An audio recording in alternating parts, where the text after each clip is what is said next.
मित्रों, आप सभी को प्रेम भरा नमस्कार। क्या आप स्वस्थ, सुरक्षित और आशीषित हैं?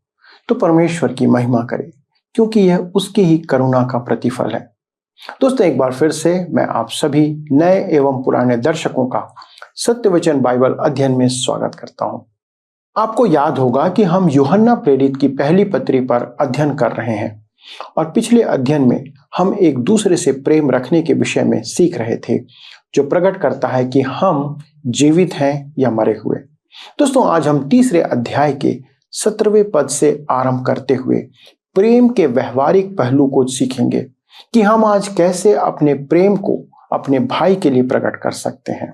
दोस्तों, शिक्षा का वास्तविक उपयोग तभी है जब हम उसे अपने दैनिक जीवन में उपयोग कर पाएं। उसी प्रकार वचन की शिक्षा भी यदि हमारे दैनिक जीवन में सहायता ना करे तो हमें उसका कोई लाभ नहीं, या हम वचन को अपने जीवन में लागू करते हुए व्यवहारिक या प्रैक्टिकल ना बनाएं तो उस वचन को ना जानना ही हमारे लिए बेहतर है। आज हम यह भी जानेंगे कि हम परमेश्वर के सामने कैसे हियाव कर सकते हैं, अर्थात उसके सामने आने की हिम्मत कर सकते हैं। हमें आज एक बार फिर से यूहन्ना परमेश्वर के सुसमाचार को प्रकट करता है कि हमें उसके पुत्र प्रभु यीशु मसीह पर विश्वास रखना है, जो हमारे उद्धार का आधार है, पर उसके साथ ही हमें उसकी आज्ञा पर भी बने रहना है, जो आपस में प्रेम रखने के संदर्भ में है। दोस्तों, आज हम जानेंगे कि हम कैसे प्रभु यीशु में बने रह सकते हैं, जो प्रत्येक विश्वासी के लिए आवश्यक है। तो मित्रों, चलिए देर ना करते हुए हम अपने अध्ययन में आगे बढ़ते हैं। मित्रों, आज हम अपने अध्ययन को पहला यूहन्ना की पत्री अध्याय 3 उसके 17 पद से आरंभ करेंगे। पिछले अध्ययन में हम देख रहे थे कि यूहन्ना कहता है कि हमें एक दूसरे से प्रेम रखना है, क्योंकि यही वह सुसमाचार है जो आरंभ से है। प्रभु यीशु ने यही कहा था और उनके शिष्यों ने भी यही शिक्षा दी है। भाइयों से प्रेम रखना इस बात का प्रमाण है कि हम मृत्यु को पार करके जीवन में पहुंचे हैं। जो प्रेम नहीं रखता वह मृत्यु की दशा में है। जो अपने भाई और विश्वासियों से बैर रखता है वह हत्यारा है। प्रेम करना हमने प्रभु यीशु से सीखा है, क्योंकि उसने हमारे लिए अपना प्राण दे दिया। हमें भी उससे उच्च स्तर तक पहुंचना है, जहां हम अपने विश्वासी भाइयों के लिए प्राण देने योग्य हों। आइए हम पढ़ते हैं पहला यूहन्ना की पत्री 3 अध्याय के 17 पद। लिखा है, पर जिस किसी के पास संसार की संपत्ति हो और वह अपने भाई को कंगाल देखकर उस पर तरस खाना ना चाहे, तो उसमें परमेश्वर का प्रेम कैसे बना रह सकता है। मेरे प्रियो, यूहन्ना कहता है कि प्रेम भावना नहीं, कार्य है। याकूब भी इस विषय अपनी पत्री में बहुत कुछ लिखता है। याकूब के पत्री 2 अध्याय उसके 15 और 16 पद में लिखा है, यदि कोई भाई या बहन नंगे उघाड़े हों और उन्हें प्रतिदिन भोजन की घटी हो और तुम में से कोई उनसे कहे, कुशल से जाओ, तुम गर्म रहो और तृप्त रहो, पर जो वस्तुएं देह के लिए आवश्यक हैं वह उन्हें न दे, तो क्या लाभ। यदि आपके पास कोई भाई किसी आवश्यकता को लेकर आए और आप कहें, मैं आपके लिए प्रार्थना करूंगा, तो क्या हमारा प्रेम कार्यकारी है? सबसे बड़ी दुर्भाग्य की बातों में से एक यह है कि सांसारिक आशीषों को पाने के बाद मसीह के लिए अपनी संपदा काम में ना लेना। घरेलू उदाहरण है कि प्रेम रसोई में प्रकट होता है। पुरुष काम पर जाता है तो कहता है, मैं काम पर जा रहा हूं, मुझे अपने बीवी बच्चों का पालन पोषण करना है। आप उससे कहें, मैं तो उनकी चिंता नहीं करता भैया, मैं उनके लिए काम करके अपनी जान थोड़े ही दूंगा, मैं मूर्ख नहीं हूं। वह कहेगा, मैं उनसे प्रेम करता हूं। यदि आप उसकी रसोई में जाएं तो देखेंगे कि उसकी पत्नी सुबह 5 बजे से काम में लगी हुई है। उसका हाथ भी गर्म तवे से जल गया है। जब वह शाम को घर लौटता है तो वह थक कर चूर हो गई है, परंतु वह फिर भी अपने बच्चों की देखरेख में लगी है। यदि आप उससे कहेंगे, मैं तुम्हारी जगह होता तो ऐसी चिंता नहीं करता, परंतु वह कहती है, यह मेरा पति है, मैं इससे प्रेम करती हूं। पति पत्नी में तो ऐसा प्रेम देखने को मिल सकता है, परंतु विश्वासियों में प्रेम कार्य से प्रकट होता है। यदि प्रेम कर्मों से प्रकट ना हो तो वह पाखंड है। प्रेम शब्दों से नहीं, कर्मों से प्रकट होना चाहिए। सच्चा विश्वास सिर का और मुंह का नहीं, मन का होता है। यूहन्ना स्पष्ट कहता है कि यदि हम परमेश्वर की संतान हैं तो प्रेम प्रकट करेंगे। पहला यूहन्ना की पत्री 3 अध्याय के 18 पद में लिखा है, हे बालकों, हम वचन और जीभ ही से नहीं पर काम और सत्य के द्वारा भी प्रेम करें। हम विश्वासियों से आत्मत्याग के प्रेम की अपेक्षा की जाती है। आवश्यक नहीं कि हम अपनी जान दें, परंतु आवश्यक है कि हम अपना संसाधन काम में लें। मसीही धर्म प्रेम का संबंध है। पहला यूहन्ना की पत्री 3 के 19 पद में लिखा है, इसी से हम जानेंगे कि हम सत्य के हैं और जिस बात में हमारा मन हमें दोष देगा उसके विषय में हम उसके सामने अपने अपने मन को ढाढ़स दे सकेंगे। मेरे मित्रों, यदि हमारा जीवन यूहन्ना द्वारा व्यक्ति इन बातों को प्रकट करता है तो हमें परमेश्वर के समक्ष प्रार्थना में उपस्थित होने पर आश्वासन प्राप्त होता है। यूहन्ना कहता है कि प्रभु यीशु के पुनः आगमन पर हमारा लज्जित होना अति संभव है। हम प्रायः प्रभु यीशु के पुनः आगमन की बातें करते हैं, परंतु करते कुछ नहीं है। प्रभु यीशु की उपस्थिति में आना अति भयानक होगा, क्योंकि प्रभु यीशु फल देखना चाहेगा। आप क्या करते हैं या आप क्या करते रहे हैं? यूहन्ना 14 उसके 15 में प्रभु यीशु ने स्पष्ट कहा है, यदि तुम मुझसे प्रेम रखते हो तो मेरी आज्ञाओं को मानोगे। उसकी एक आज्ञा है कि हम पृथ्वी की छोर तक सुसमाचार सुनाएं। क्या आप इस काम में व्यस्त हैं? क्या आप ऐसा काम करते हैं जिससे प्रकट हो कि आप परमेश्वर की संतान हैं? जब मैं छोटा था तब वहां के लोगों में कैसा प्रेम था। यदि कोई बीमार होता था तो सब पड़ोसी उसकी सहायता के लिए खड़े हो जाते थे। मैं जानता हूं कि आज नए नए तरीके हैं, परंतु मैं उसी युग में लौट जाना चाहता हूं जब पड़ोसी एक दूसरे में रुचि रखते थे। आज हम सरकार से अपेक्षा करते हैं कि वह आवश्यकताग्रस्त मनुष्यों की सुधि ले। आज विश्वासी प्रभु यीशु की चिंता के विषय में सहकर्मी नहीं होते हैं, परंतु मेरे मित्रों, हम यह ना भूलें कि हमें एक दिन प्रभु यीशु को लेखा देना होगा। इसलिए यूहन्ना कहता है, हे बालकों, हम वचन और जीभ ही से नहीं पर काम और सत्य के द्वारा भी प्रेम करें। इसी से हम जानेंगे कि हम सत्य के हैं और जिस बात में हमारा मन हमें दोष देगा उसके विषय में हम उसके सामने अपने अपने मन को ढाढ़स दे सकेंगे। यदि आप परमेश्वर की संतान हैं और चाहे आप गरीब हों या धनवान, अपने संसाधनों द्वारा परमेश्वर के वचन के प्रसारण में सहकर्मी हैं, तो परमेश्वर आपके मन में विश्वास उत्पन्न करेगा कि आप उसकी इच्छा में हैं और आप वही काम कर रहे हैं जो वह चाहता है। इस प्रकार आपको उसके समक्ष प्रार्थना में और उसके आगमन के दिन उसके समक्ष खड़े होने में ढाढ़स होगा। दूसरा तीमुथियुस की पत्री 4 अध्याय के 8 पद में पौलुस का यह आश्वासन प्रकट है, भविष्य में मेरे लिए धर्म का वह मुकुट रखा हुआ है। पौलुस को इसका विश्वास था।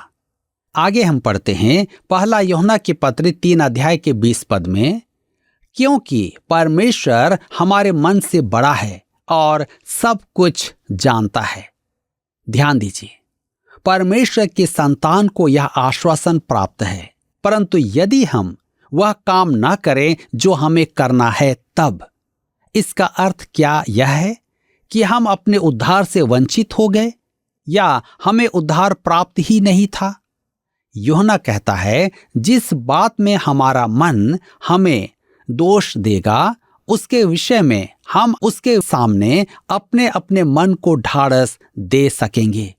क्योंकि परमेश्वर हमारे मन से बड़ा है और सब कुछ जानता है। हम अपने उद्धार से वंचित नहीं होते हैं। परमेश्वर हमारे मन से बड़ा है, हमारे आश्वासन की कमी से बड़ा है। वह हमारी प्रार्थना सुनेगा। क्या वह एक अद्भुत परमेश्वर नहीं है? हम उसे निराश कर सकते हैं, परंतु वह हमें निराश नहीं करता है। उसके समक्ष आने में आपको ढाढ़स नहीं हो सकता है। अधिकांश विश्वासी उसके समक्ष खाली हाथ आते हैं और कहते हैं, प्रभु हमने तो कुछ भी नहीं किया है, परंतु मैं फिर भी प्रार्थना करता हूं। परमेश्वर आपके मन से बड़ा है। वह आपकी प्रार्थना सुनकर अपनी इच्छा के अनुसार उत्तर देगा। जिस बात में हमारा मन हमें दोष देगा, हम उसके सामने अपने अपने मन को ढाढ़स दे सकेंगे, क्योंकि परमेश्वर हमारे मन से बड़ा है। मेरे प्रियो, आप उस पर निर्भर कर सकते हैं। यद्यपि आपके मन में आश्वासन नहीं है, आप उससे प्रार्थना करते रहें। मैंने एक बार एक शराबी के व्यसन का उल्लेख किया था कि वह आश्वासन से वंचित था। मैंने उससे कहा, आप जिस प्रकार मुझसे बात करते हैं, मुझे पूरा विश्वास है कि परमेश्वर आपको मुक्ति दिलाएगा। आपको आश्वासन नहीं मिलता क्योंकि आपने परमेश्वर को निराश किया है, परंतु वह आपके मन से बड़ा है। वह जानता है कि आप में सच्चाई है। आप उस पर निर्भर कर सकते हैं। हम पहला यूहन्ना 3 उसके 21 पद में आगे पढ़ेंगे। लिखा है, हे प्रियो, यदि हमारा मन हमें दोष ना दे तो हमें परमेश्वर के सामने हियाब होता है।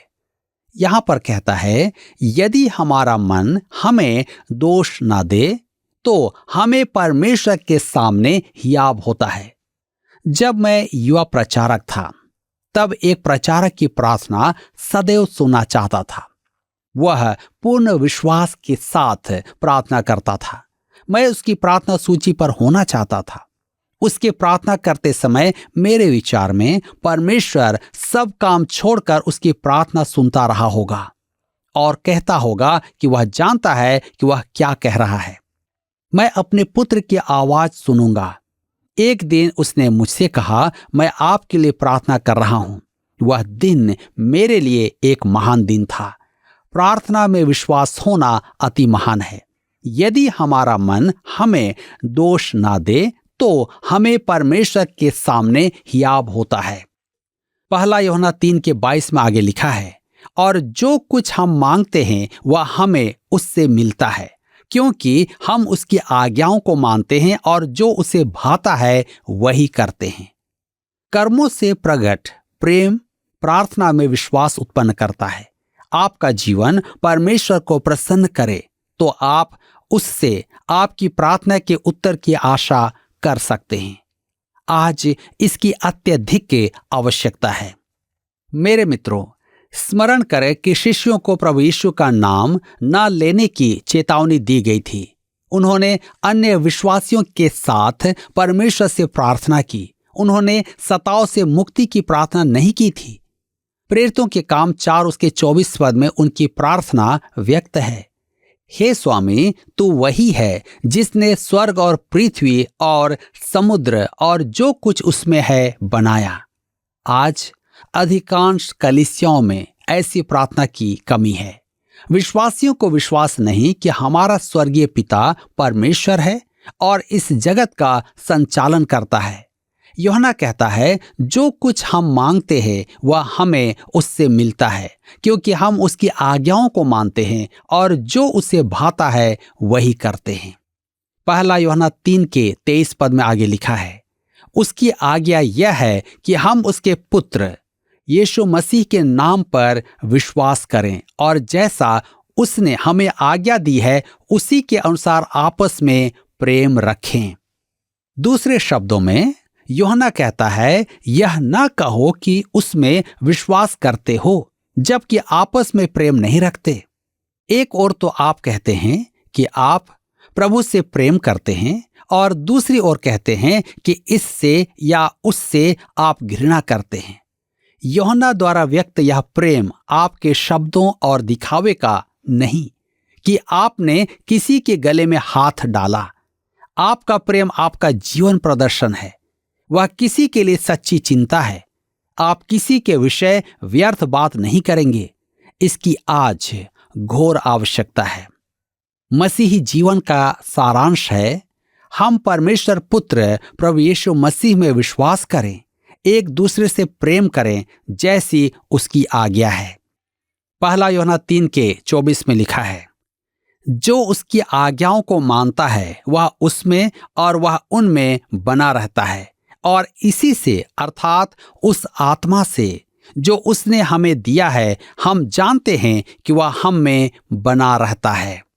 मेरे प्रियो, यदि हम पवित्र आत्मा को दुखी नहीं करते तो वह इन बातों को हमारे मन में सत्यापित करता है। उसकी आज्ञा ना मानने पर पवित्र आत्मा दुखी होता है।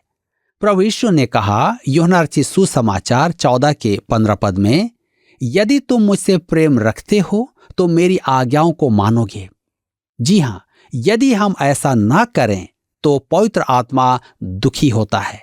रोमियो की पत्री 8:9 में पौलुस स्पष्ट कहता है कि प्रत्येक विश्वासी को पवित्र आत्मा दिया गया है, परंतु जबकि परमेश्वर का आत्मा तुम में बसता है तो तुम शारीरिक दशा में नहीं परंतु आत्मिक दशा में हो। यदि किसी में मसीह का आत्मा नहीं तो वह उसका जन नहीं। परमेश्वर की संतान की पहचान यह है कि उसमें पवित्र आत्मा वास करता है और वह इन बातों को उसके मन में सत्यापित करके वास्तविक बनाता है।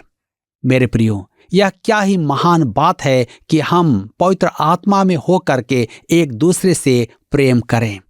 यदि आज हमारे जीवन में प्रेम नहीं है तो स्वयं को अवश्य ही जांचें, क्योंकि परमेश्वर चाहता है कि हम परमेश्वर की संतान के द्वारा से पहचाने जाएं। परमेश्वर आज के इस अध्ययन के द्वारा आप सबको आशीष दे। तो मित्रों, आपने अनुभव किया होगा कि यूहन्ना अपनी पत्री में ऐसे विषयों को छेड़ रहा है जो अति व्यवहारिक है। हम सोचते हैं कि प्रेम भावना है, पर यूहन्ना अपने वचन के अन्य लेख प्रकट करते हुए कहता है कि प्रेम व्यवहारिक है, प्रैक्टिकल है। दोस्तों, हम किस हद तक प्रेम कर सकते हैं उसे पिछले अध्ययन में हमने देखा था कि यीशु ने हमारे लिए अपना प्राण दे दिया, पर आज हमें प्राण देने के लिए नहीं पर प्रेम प्रकट करने के लिए कहा जा रहा है, उनके प्रति जो आवश्यकता में है। वास्तव में दोस्तों, अपनों के लिए प्रेम प्रकट करना फिर भी सरल है, पर अन्य या बाहरी लोगों के प्रति अपना प्रेम प्रकट करना कठिन है। दोस्तों, परमेश्वर का वचन हमें दो लोगों के प्रति प्रेम प्रकट करने को कहता है, एक परमेश्वर के प्रति और दूसरा अपने पड़ोसी के प्रति, या ऐसे पड़ोसी के साथ जो संसार में मनुष्यों के रूप में हमारे साथ हैं। परमेश्वर सभी मनुष्यों से प्रेम करता है, पर यदि हमें परमेश्वर के लिए प्रेम प्रकट करना है तो हमें उसकी आज्ञाओं को मानना होगा। यह एक क्रम है जो हमें पहले आज्ञाकारी बनाता है, फिर उसमें बने रहने में हमारी सहायता करता है। पर दूसरों के प्रति प्रेम प्रकट करने के लिए हमें व्यवहारिक होना होगा। हम किसी भी आवश्यकता में उसकी सहायता किए बिना उसे अपना प्रेम प्रकट नहीं कर सकते। बहुत सी बार हम अपनी सीमा में रहकर भी ऐसा नहीं करते हैं। परमेश्वर आपसे सब कुछ देने को नहीं कहता, पर यदि हम कुछ कर सकते हैं और फिर भी नहीं करते तो यह व्यवहारिक प्रेम नहीं है। दोस्तों, परमेश्वर ने हमें नया जीवन और नया स्वभाव इसलिए दिया कि हम उसके द्वारा लोगों को प्रकट करें और परमेश्वर के प्रेम को संसार में बनाए रखें। आइए हम परमेश्वर के प्रेम और दूसरों के प्रति प्रेम में बढ़ते चले जाएं, और आइए मिलकर प्रार्थना करें। स्वर्गीय पिता, आपके प्रेम के लिए हम धन्यवाद देते हैं। जैसा पत्री में लिखा हुआ है कि प्रभु, हमने इसलिए प्रेम नहीं किया कि हम आपसे प्रेम करना चाहते थे, परंतु आपने हमसे पहले प्रेम किया। प्रभु, हम प्रेम के योग्य भी नहीं थे, पर आपने अपना प्रेम हम पर प्रकट किया और उस क्रूस पर अपने प्रेम को हमारे लिए प्रकट किया। प्रभु, आज संसार के लोग उस क्रूस पर आपकी मृत्यु का मजाक बनाते हैं, परंतु प्रभु, हमारी ये विनती है प्रभु कि आप अनुग्रह करें कि संसार आपके उस प्रेम को जाने, पहचाने कि प्रभु क्यों आपने उनके लिए प्राण दिया है। प्रभु आज इस समय हमारी यही विनती है, जितने कानों तक प्रभु ये वचन पहुंचे, प्रभु ये वचन उनके हृदय में जाए, वे पहचाने कि आप उनसे कितना प्रेम करते हैं, कि आपने अपना प्राण उनके लिए दे दिया है कि वे अनंत जीवन पाए। प्रभु परमेश्वर अनुग्रह करें कि ये वचन लोगों के जीवन में सामर्थ्य रूप से कार्य करे। पवित्र आत्मा आप लोगों के जीवन में इस वचन को व्यवहारिक बनाए कि वे विश्वास में दृढ़ होने पाए। प्रार्थना सुनने के लिए धन्यवाद देते हुए विनती प्रभु यीशु क्रिस्त के नाम से मांगते हैं, आमीन। प्रिय मित्रों, क्या आपके पास आज कोई प्रार्थना का निवेदन है जो आप हमारे साथ साझा करना चाहते हैं? तो हमारे फोन नंबर पर अभी फोन करें और हमारे भाइयों से बात करें। अगले प्रसारण तक आप पर परमेश्वर का अनुग्रह बना रहे और उसकी दया में आप जीते रहें। प्रभु आपको आशीष दे। आइए अब हम प्रश्नों को देखें। पिछले प्रश्न का उत्तर है डी, नया स्वभाव। हमारा नया स्वभाव परमेश्वर को प्रसन्न करता है। आज के अध्ययन पर आधारित प्रश्न है, कर्मों से प्रकट प्रेम खाली स्थान में विश्वास उत्पन्न करता है। ए, आप, बी, दूसरों, सी, प्रार्थना, डी, आत्मा। मित्रों, इस प्रश्न का उत्तर हमें कल सुबह 6 बजे से पहले विकल्प ए, बी, सी या डी के साथ अपना नाम, पता, स्थान के साथ 9651433397 पर SMS या WhatsApp करें। क्या आपको यह कार्यक्रम पसंद आया? अभी हमें एक मिस कॉल करें और आप अगले विजेता हो सकते हैं।